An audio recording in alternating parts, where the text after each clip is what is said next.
السلام علیکم ورحمۃ اللہ وبرکاتہ۔ ناظرین کرام، ہماری روزمرہ زندگی ایک ایسی زندگی ہے جس کے اندر ہم طرح طرح کے گناہ بھی کرتے ہیں اور طرح طرح کے لوگوں سے بھی ہم ملتے ہیں۔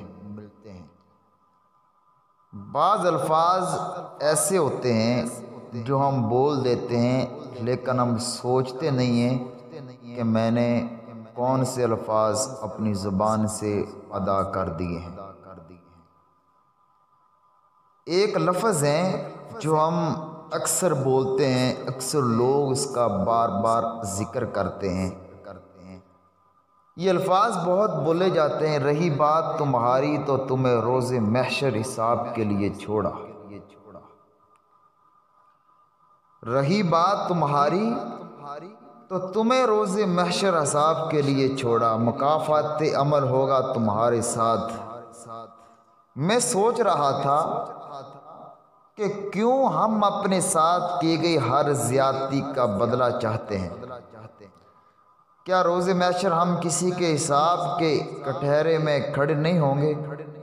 ایک سوال ہے کہ روز محشر ہم کسی کے حساب کے لیے اللہ تعالیٰ کے دربار میں کھڑے نہیں ہوں گے کہ اس وقت ہمارے اعمال کی سزا میں ہمیں یہ بات سکون دے گی کہ جسے ہم نے معاف نہیں کیا، دیکھو آج وہ سزا پا رہا ہے۔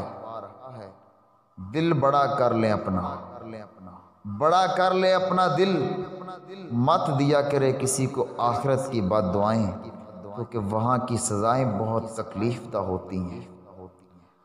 آخرت کی سزائیں بہت تکلیف دہ ہیں، کیونکہ کہیں نہ کہیں بہت کچھ برا، بہت کچھ غلط ہم نے بھی کیا ہے، ہمیں بھی اس کی سزا بھگتنی ہے، سزا ملنی ہے۔ معاف کر دیا کریں تاکہ معاف کیے جا سکو۔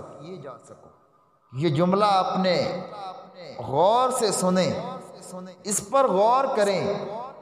معاف کر دیا کریں تاکہ معاف کیے جا سکو۔ اس لیے یہ الفاظ کبھی نہ بولیں کہ تمہیں روز محشر حساب کے لیے چھوڑا، مکافات عمل ہوگا تمہارے ساتھ۔ مکافات عمل اس کے ساتھ ہوگا تو شاید وہ مکافات عمل آپ کے ساتھ بھی کسی نہ کسی دن ہو، کسی نہ کسی روز ہو۔ اس لیے اپنا دل بڑا کریں۔ اگر کسی نے آپ کے ساتھ زیادتی کی ہے، ظلم کیا ہے، اللہ کی رضا کے لیے اس کو معاف کر دیں۔ اپنا معاملہ قیامت تک کے لیے مت چھوڑیں، اپنا دل بڑا کریں۔ شاید میری یہ بات کسی کو عجیب لگے، لیکن یہ میری اپنی سوچ ہے کہ میں یہ سوچ رہا تھا کہ ہم اپنے ساتھ کی گئی ہر زیادتی کا بدلہ چاہتے ہیں۔ کیا روز محشر ہم کسی کے حساب کے کٹہرے میں کھڑے نہیں ہوں گے؟ اس لیے سوچیں، معاف کر دیا کریں تاکہ معاف کیے جا سکیں۔